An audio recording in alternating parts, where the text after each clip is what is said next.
Allahumma sholli ala Muhammad.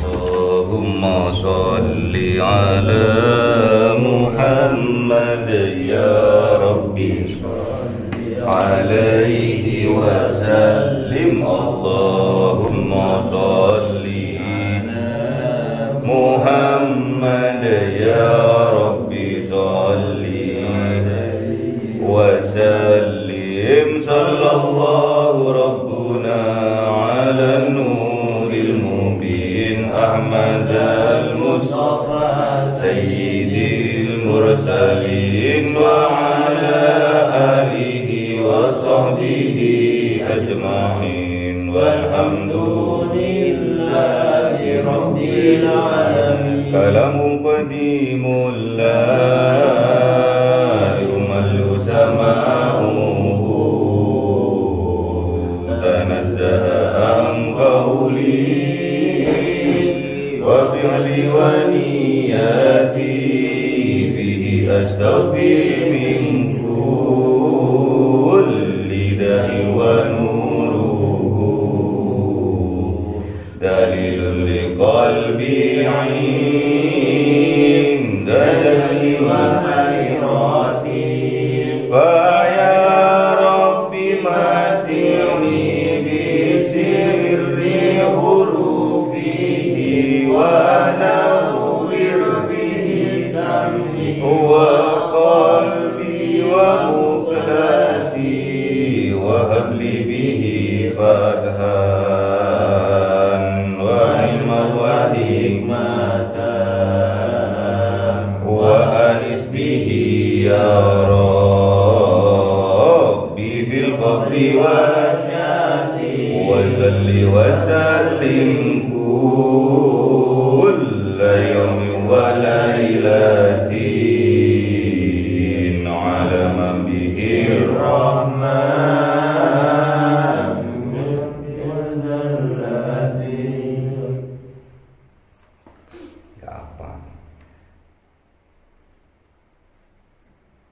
Bismillahirrahmanirrahim.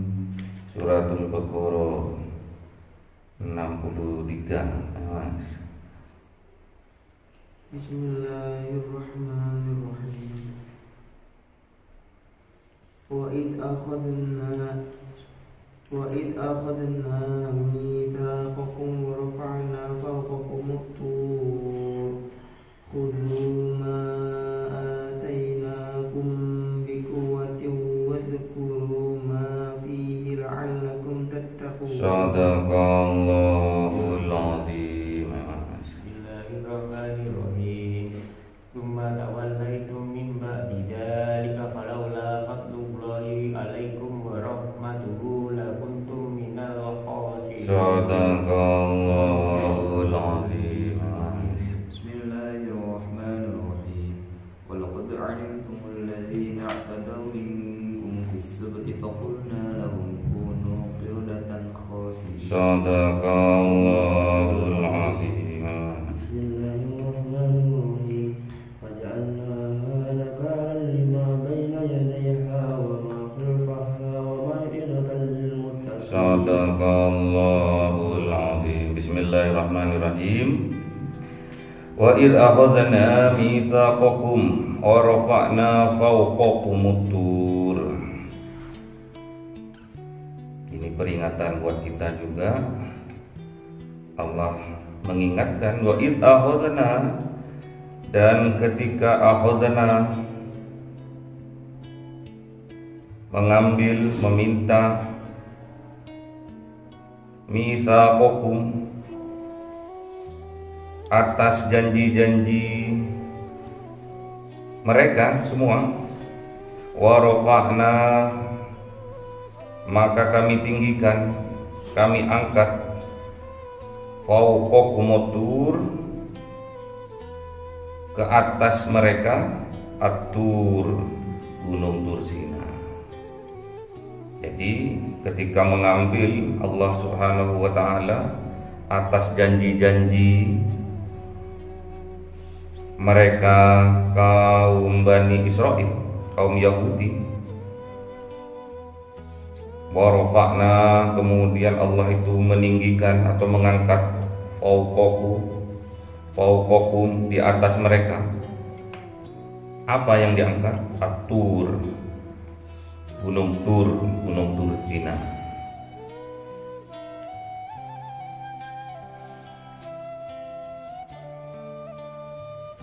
Sampai segitunya Allah Subhanahu wa ta'ala untuk agar supaya hambanya itu menunaikan janjinya, sampai gunung Tur Zina itu diangkat oleh malaikat Jibril untuk dibuat beten-betenan, untuk menakut-nakuti. Berarti kalau hambanya itu senang untuk ditakut-takuti atau senang untuk diancam-ancam, berarti hambanya itu masih kelas SD ya. Sampean seperti itu enggak? Termasuk kelas SD atau kelas TK? Kalau si diweden-wedeni, kalau enggak sholat tak cubit, kalau enggak sholat tak cium, masih diweden-wedeni. Untuk melakukan ibadah, untuk melakukan amal kebajikan, si perlu ditakut-takutin terlebih dahulu. Itu sama dengan Bani Israel pada zaman itu, pada zamannya Kanjeng Nabi Musa alaihissalam. Jadi sampean itu harus bisa ngukur diri kita sendiri. Apa kita itu melakukan ibadah sholat misalkan karena takut akan neraka, atau karena menginginkan surga misalkan, harus ini, atau melakukannya dengan penuh keikhlasan, mengharap ridho dari Allah. Itu beda sudah levelnya. Tapi kalau suka karena takut sanksi dari Allah, itu masih kelasnya, mentalnya kelas SD, mental anak. Kuluma, maka peganglah, ma apa-apa atainakum, yang kami berikan kepada kalian. Berupa apa itu? Kitab Taurat. Bikuwatin, dengan kuat. Jadi suruh pegang apa yang diberikan kepada mereka, yaitu berupa kitab Taurat. Bikuwatin, dengan kuat. Wazkuru, dan ingat-ingatlah kalian, ma fihi, apa-apa yang ada di dalamnya. Dalamnya apa? Kitab Taurat. La'allakum tattaqun, agar kalian menjadi orang-orang yang bertakwa. La'allakum tattaqun, agar, masih penuh pengharapan. Kalau sampai sungguh-sungguh memegang teguh, memegang erat, kalau sekarang apa yang diberikan Allah kepada Kanjeng Nabi Muhammad berupa apa? Mukjizatnya berupa Al-Quran. Kalau kita pegang erat tuh dan kita ingat-ingat isinya Al-Quran, la'allakum tattaqun, siapa tahu kita digolongkan oleh Allah menjadi golongan orang-orang yang bertakwa. Jadi sampai segitunya, agar hambanya itu melakukan apa yang telah diperintahkan di dalam kitabnya. Waktu itu adalah kitab Taurat, sampai Allah Subhanahu wa ta'ala mengancam, menakut-nakuti dengan mengangkat gunung Tur Zina di atas mereka. Baru mereka mau ibadah, baru mereka mau sujud, baru mereka mau ruku. Ternyata ada ruku, ada sujudnya juga. Kaumnya Kanjeng Nabi Musa.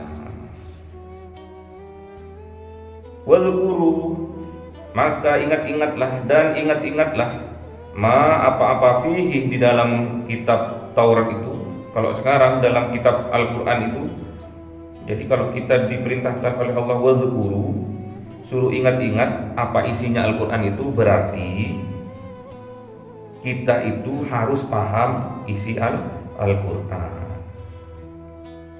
Kalau kita nggak paham, apanya yang mau diingat? Jadi kita harus paham terlebih dahulu isi Al-Quran.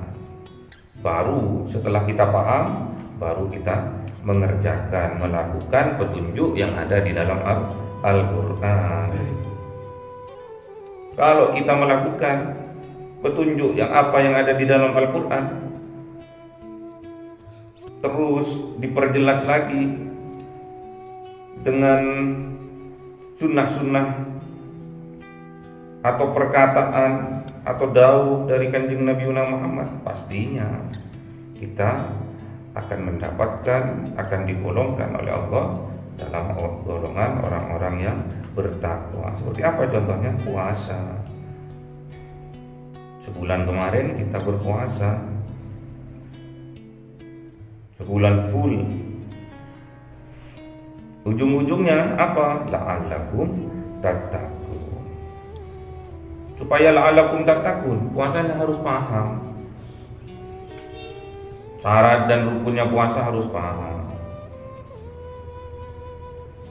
Kalau nggak paham, banyak yang salah. Cuma dapatnya rasa lapar dan haus saja. Kita kalau azan duhur, Allahu Akbar, buka. Lu kok buka? Lu kan adzan, Pak. Iya kan belum maghrib, lu nggak ada bedanya Pak, adzan maghrib sama duhur. Kita harus punya ilmunya. Kalau sudah punya ilmunya, enak kita dalam melakukan ibadahnya. Jadi syaratnya ibadah itu diterima itu ada dua. Yang pertama, kita harus punya ilmunya.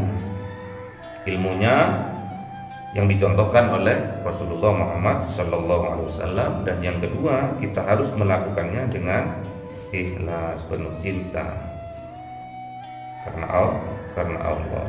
Tsumma tawallaitum, kemudian tawallaitum,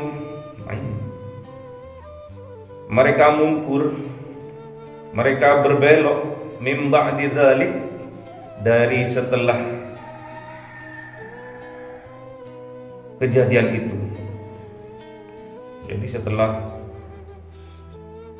diweden-wedeni mau dihujamkan Gunung Tursina, mereka ibadah. Setelah itu lama kelamaan mereka nggak ibadah lagi. Terus seperti itu. Sama seperti kita sekarang. Ya. Kalau pas tak kala diweden-wedeni, ingat sergap. Habis itu nggak sergap lagi. Malas lagi, sergap lagi, malas lagi. Bohong lagi, jujur terus gitu. Kalau ketahuan jujur, kalau nggak ketahuan bohong. Kalau ketahuan sergap, kalau nggak ketahuan bohong.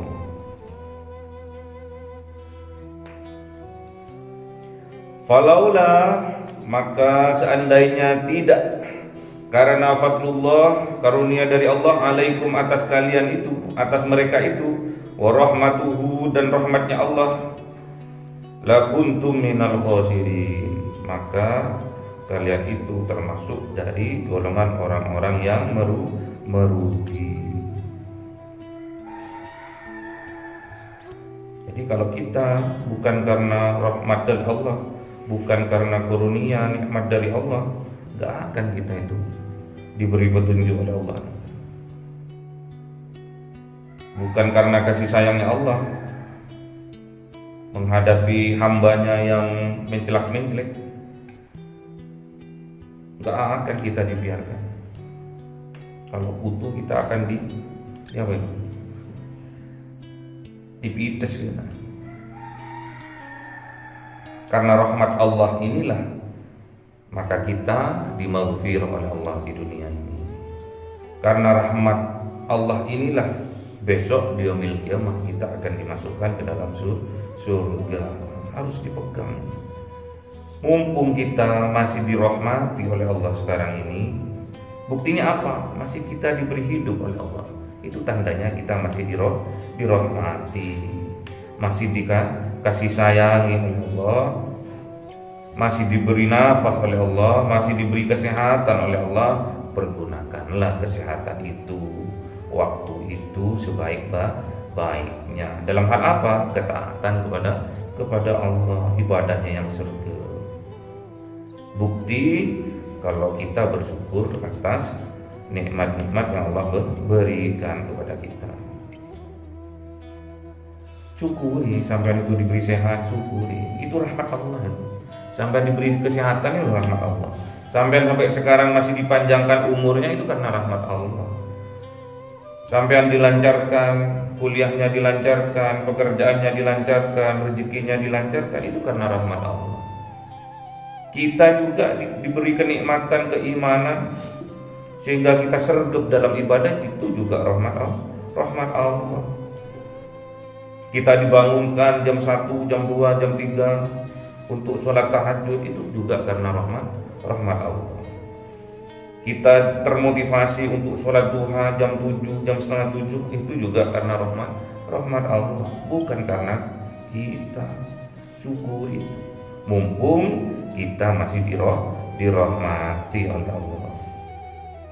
Di dunia kita dirahmati, akan dimaghfirah semua dosa-dosa kita. Besok di yaumil qiyamah kita akan dimasukkan ke dalam surga. Walaqad alimtumul ladzina i'tadaw minkum.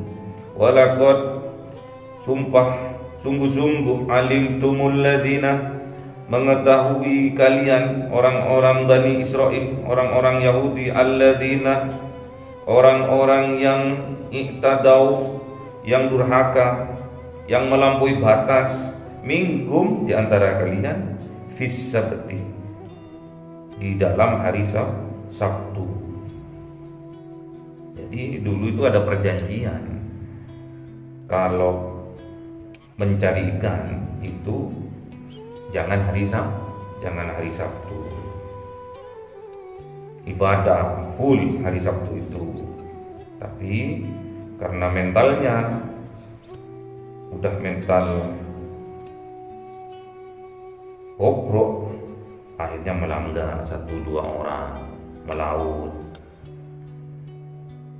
Padahal pada waktu itu ikan-ikan lagi berpesta, akhirnya banyak ketangkap ikan-ikannya itu, disampaikan ke teman-temannya, "Hei, hari Sabtu lu, sampai jaringku sampai meluber, kapalku sampai enggak emot." "Iya dah, iya, kita dipujuki ambil Musa." Ambil Tuhan Musa ini kita dipujuki. Terus besok kita melaut Sabtu, akhirnya melaut banyak temenan dapatnya ikannya, nggak seperti hari biasanya. Nah, itulah kita itu menukar kenikmatan akhirat dengan kenikmatan dunia yang sementara. Jangan sampai ada jiwa-jiwa rakus yang ada di dalam jiwa kita, nggak akan bahagia. Kalau ada jiwa-jiwa rakus di dalam jiwa kita pasti tidak akan bahagia. Yang membuat kita bahagia adalah ketenangan jiwa kita, ketenangan hati kita. Tatkala kita tenang, tatkala kita damai hati kita, itulah kebahagiaan yang sebenarnya. Dengan cara apa kita mendapatkan ketenangan itu, mendapatkan kebahagiaan itu? Dengan cara mengingat Allah. Ala bidzikrillahi tatmainnul qulub. Apa yang diperintahkan oleh Allah kita ingat, apa yang dilarang oleh Allah kita jauhi. Itu kebahagiaan yang sebenarnya.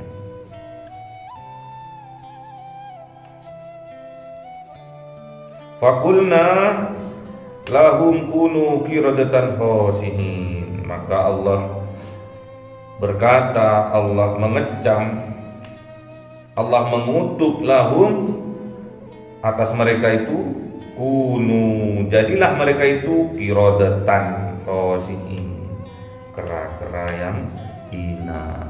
Kirdun, kera, ketek. khosiin, yang hina. Jadi dulu itu setelah kejadian itu pelanggaran yang berulang-ulang, iktadau ini melampaui batas, bukan cuma 1, 2, 3 kali diperingatkan, tapi sudah berkali-kali. Maka Allah mengutuk, menjadikan mereka Bani Israil itu yang melanggar itu kunu kirodatan khosiin, menjadi mereka kirodatan, kera-kera, ketek-ketek, khosiin, yang hina. Banyak sekarang kera-kera. Bahkan ada sebuah pesugihan yang memakai kera. Untung sampean itu nggak dijadikan tumbal oleh orang tuanya untuk mengejar dunia yang fata morgana. Banyak ada di Alas Purwo, tumbal, anaknya dijadikan tumbal, jadi sukmanya masuk ke dalam kera. Nanti tak kala orang tuanya datang ke Alas Purwo itu bawa pisang, bawa baju, anaknya itu turun, kera itu menghampiri dia, nangis anaknya. Makanya sampai bersyukur mempunyai orang tua yang seperti sekarang, mempunyai bapak ibu yang seperti sekarang. Bersyukur orang tuanya sampai nggak ketunjuan, ya, nggak menghalalkan berbagai macam cara untuk memenuhi keinginannya, untuk memenuhi hawa nafsunya, yaitu untuk kaya raya. Banyak orang etnis tertentu yang melakukan itu, dijadikan tumbal, dijadikan kera. Habis itu datang itu, kalau orang tuanya datang, bapak ibunya datang, melalui perantara dukunnya itu, akhirnya kera satu itu datang, itulah anaknya, kasih kaca, nangis itu. Kesaksian dari temanku yang lagi menggarap tesis, menggarap pesugihan, penelitian tentang pesugihan tuyul, pesugihan kera. Ada itu jurnal internasional itu yang membahas tentang jual beli tuyul, diteliti. Jadi kalau tambah mahal, ya tuyulnya tambah kecil, tapi tambah sergap cari duit. Diteliti itu, jadi artikel internasional, jual beli, besar kecilnya harga tuyul, mahal murahnya harga tuyul sebanding dengan kualitas si tuyul itu. Yang saya tahu dari teman itu ada pesugihan yang tumbalnya adalah anaknya, yang jiwa anaknya itu masuk ke dalam kera. Ya nangis kalau dikasih kacang rebus, kesukaannya kacang rebus sama pisang. Ya diambil tuh kacangnya, sambil lihat orang tuanya, sambil nangis. Bayangkan kalau itu sampai punya dendam kesumat sama orang tua. Ini baju nggak dibuang, nggak dipakai. Habis itu setelah orang tuanya pulang, dia tuh nangis lagi. Alas Purwo. Tuh Pak, kok ngasih tahu? Sampai suatu saat kalau pingin tumbal ke sana. A'udzubillahi min dzalik, semoga dijauhkan. Semoga kita diberi kekayaan oleh Allah, kekayaan yang dirahmati, yang berkah, yang barokahnya. Faja'alnaha, maka Allah menjadikan kejadian itu, dikutuk menjadi kera itu. Kera ini juga sifat-sifat kera ya. Ada juga mufassir yang mengatakan enggak dijadikan kera kok, cuma sifat-sifat kera, sifat-sifat ketamaan yang ada di dalam manusia itu. Boleh, sama-sama ada dijadikan kera. Sampai sekarang juga ada buktinya. Sifat-sifat kera ada juga buktinya. Seperti apa ya, koruptor itu sifat-sifat kera. Coba sampean kasih kera, kasih kacang. Keranya itu kasih kacang. Ambil 2 tangannya. Habis itu ditaruh di keteknya gini. Kan gini. Ngambil lagi kacang. Lepas. Terus gitu. Goblok ngerti. Kera itu goblok atau pintar? Ya tamaknya itu yang membuat dia itu tersesat. Tamak, ngambil lagi kacang, lepas lagi yang di keteknya itu, taruh lagi di keteknya. Terus gitu. Gak mari-mari. Akhirnya nyolong. Ini sampai hati-hati kalau ke mendit, kemana lagi, ke Cangar, ada kera-kera itu hati-hati. Handphonenya bisa diambil karena nyala. Faja'alnaha nakalan lima baina yadayha. Maka Allah menjadikan kejadian itu, dijadikan kera itu, dijadikan sifat kera ada di dalam jiwa-jiwa kita, nakalan lima baina yadayha, sebagai peringatan. 5 karena apa-apa baina yadayhi, pada saat itu. Wa ma khalfaha, dan apa-apa setelahnya, setelah kejadian itu. Sampai sekarang berarti hati-hati. Allah itu menjadikan mereka itu kera, atau menjadikan jiwa-jiwa sifat-sifat kera berada di dalam jiwa kita, itu sebagai peringatan buat kita. Siapa tahu di dalam jiwa kita ada sifat-sifat kera, tamak, rakus. Wa mau'idatan, dan sebagai mau'idah. Apa mau'idah? Ceramah Pak. Lil muttaqin, bagi orang-orang yang bertakwa. Jadi ini contohnya.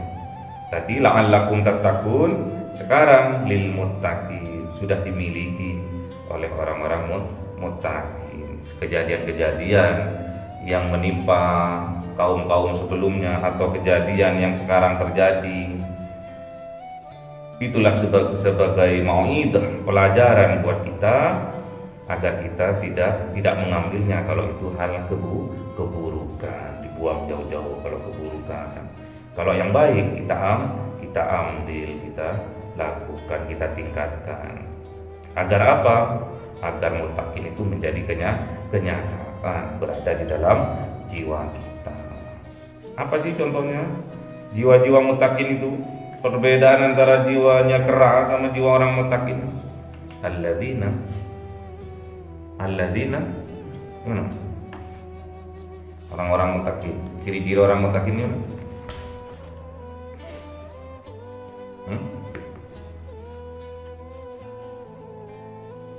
alladzina yunfikuna fis sarra'i wad dharra wal qadhimina al ghaidha wal 'afina 'anil nas wallahu yuhibbul muhsinin. Itu ciri-cirinya. Kalau orang sudah mendapatkan muttaqin di dalam jiwanya, dia akan senang untuk berinfak sedekah tatkala dia itu jaya, tatkala dia itu nestapa, dia tetap gemar untuk bersedekah. Wal qadhibina al ghaidha, dan dia itu menahan tatkala dia itu amarah. Wal afina 'anil nas, dan dia itu punya jiwa-jiwa pemaaf kepada siapapun yang menyakiti dirinya. Wallahu yuhibbul muhsinin, dan Allah betul-betul cinta kepada orang yang melakukan kebaikan itu. Allahumma arhamna bil Qur'an waj'al lana imam